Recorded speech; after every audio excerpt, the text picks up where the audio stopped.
Hello అందరికీ, నేను మీ Anuradha. Welcome back to Anu KR vlogs. High protein కలిగిన మిల్ మేకర్ కబాబ్ రెసిపీని చూసేద్దాం. చాలా చాలా సింపుల్గా ప్రిపేర్ చేసుకోవచ్చు, తక్కువ నూనెతో. అది కూడా ఎలా ప్రిపేర్ చేయాలో ప్రాసెస్ చూసేద్దాం.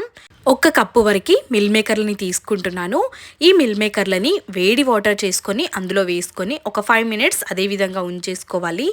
మిల్ మేకర్లు చాలా మెత్తగా అయిపోవాలి. మిల్ మేకర్ మొత్తం మెత్తబడిన తర్వాత ఇందులోకి వేడి వాటర్ తీసేసి చల్ల వాటర్లోకి వేసి వీలైనంత గట్టిగా, వాటర్ ఏమి లేకుండా పిండేసుకొని ఇంకొక బౌల్లోకి తీసుకోవాలి. ఎంత గట్టిగా పిండుకున్నా వాటర్ ఇంకా ఉంది ఇందులో, కాబట్టి పల్చటి కాటన్ క్లాత్లోకి వేసుకొని వాటర్ ఏమి లేకుండా గట్టిగా పిండేసుకొని తీసుకోవాలి. చూస్తున్నారు కదా, చేత్తో ఎంత పిండినా వాటర్ పోలేదు. కాటన్ క్లాత్లోకి వేసుకొని ఈ విధంగా మంచిగా వాటర్ మొత్తాన్ని పిండేసుకొని ఒక బౌల్లోకి వేసుకోవాలి. ఒక మిక్సీ జార్ని తీసుకొని ఇందులోకి ఒక 2 పచ్చిమిర్చి, అల్లం తరుగు, వెల్లుల్లి రెబ్బల్ని వేసేసుకొని మెత్తగా మిక్సీ పట్టేసుకొని తీసుకోవాలి. మిక్సీ పట్టేసుకున్న ఇందులోకే మిల్ మేకర్లు అన్నింటినీ వేసేసుకొని మిల్ మేకర్లని కూడా మధ్యలో మధ్యలో పల్సిస్తూ మెత్తగా మిక్సీ పట్టేసుకోవాలి. మిక్సీ పట్టేసుకున్న ఈ మిశ్రమం అంతటిని ఒక బౌల్లోకి వేసేసుకొని ఎక్కడైనా మిల్ మేకర్ ముద్దలుగా ఉంటే చేత్తో స్మాష్ చేసుకొని తీసుకోవాలి. రుచికి సరిపడా కారాన్ని వేసుకోవాలి. పచ్చిమిర్చి వేసాము కాబట్టి 1 స్పూన్ వరకు కారాన్ని వేసుకుంటున్నాను. 1/2 టేబుల్ స్పూన్ వరకు పసుపు, రుచికి సరిపడా సాల్ట్, 1 కప్పు వరకు శనగపిండి, 1 కప్పు వరకు బియ్యం పిండిని వేసుకుంటున్నాను.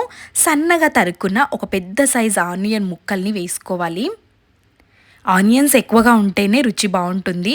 కొత్తిమీరని కూడా వేసేసి మొత్తం మిక్స్ చేసుకొని తీసుకోవాలి. ఇందులో ఎక్స్ట్రాగా వాటర్ ఏం వేయాల్సిన అవసరం లేదు. మిల్ మేకర్లని ముందుగానే వాటర్లో నానబెట్టుకొని తీసుకుంటాం కాబట్టి దానికి తగినట్టుగా పిండిని వేసుకుంటాం. అందుకని వాటర్ ఏం వేయాల్సిన అవసరం లేదు. ఈ పిండిని కొద్దిసేపటి వరకు మర్దన చేసుకోవాలి.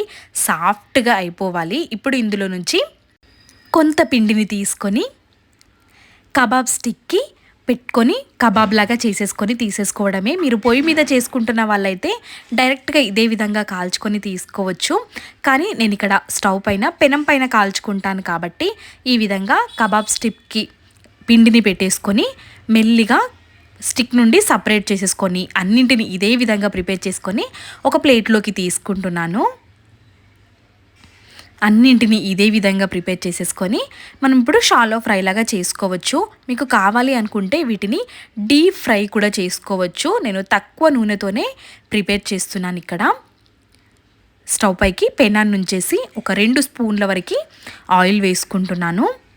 షాలో ఫ్రైకి సరిపడా ఆయిల్ని వేసుకోవాలి.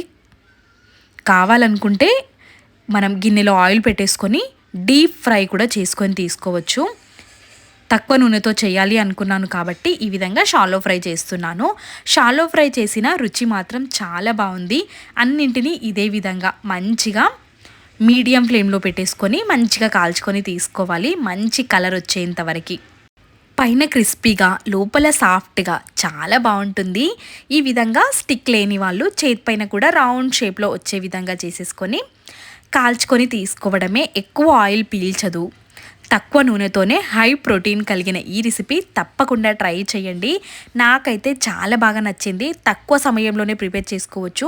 స్నాక్గా కానీ ఎప్పుడైనా ఇంటికి చుట్టాలు వచ్చినా ఈ రెసిపీని ప్రిపేర్ చేసి పెట్టండి. వీటితో పాటు ఆనియన్స్, లెమన్ కావాలి అనుకుంటే పైన కొంచెం చికెన్ మసాలా కానీ మటన్ మసాలాను కానీ వేసేసుకొని సర్వ్ చేసుకుంటే రుచి చాలా చాలా బాగుంటుంది. చూస్తుంటేనే అర్థమైపోతుంది కదా ఎంత ఎమ్మిగా ఉన్నాయో.